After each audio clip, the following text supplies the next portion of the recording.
Ito guys, umakorder ako ng Shimano RDTX 35 sa Lazada. Pag-click ko ng buy, ang nakalagay, ang comment agad ng Lazada ay successful payment, pero wala naman pa akong binabayad. Ito po, dumating na ngayon ang order ko at wala naman po nakalagay na please pay. Talaga pong completely na bayad siya. Kaya swerte lang po. Yan po, binubuksan na ng aking apo at titin natin kung okay.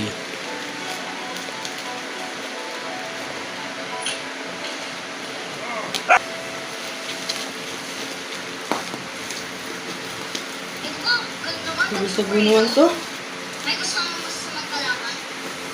Lagay mo sa may lamesa para nakikita ko. Wala naman.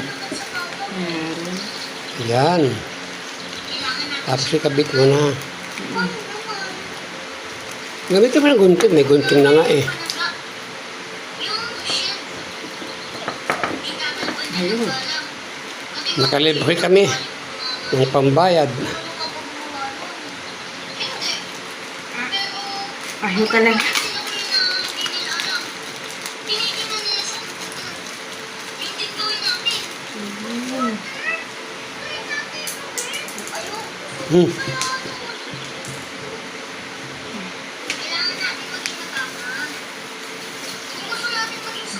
Yan, maganda ba? Okay ba yan?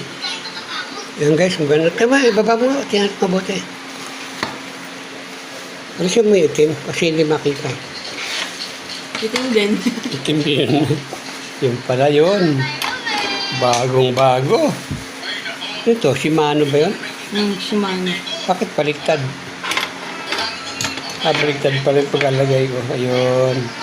Shimano nga. Hindi ko lang alam kung magkano ang halaga nito kung talagang bibilin mo. Kasi wala ngang bayad. Nakalibre eh. Sige, kabit mo na doon sa ano. Mahunong ka, Angie. Hindi na kita tutulungan, ha? Talagang alam mo yan, ha?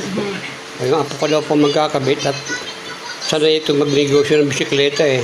Kaya lang yung ano ko, yung Shimano, eh, nagpalit yung preno. Sige na. Thank you.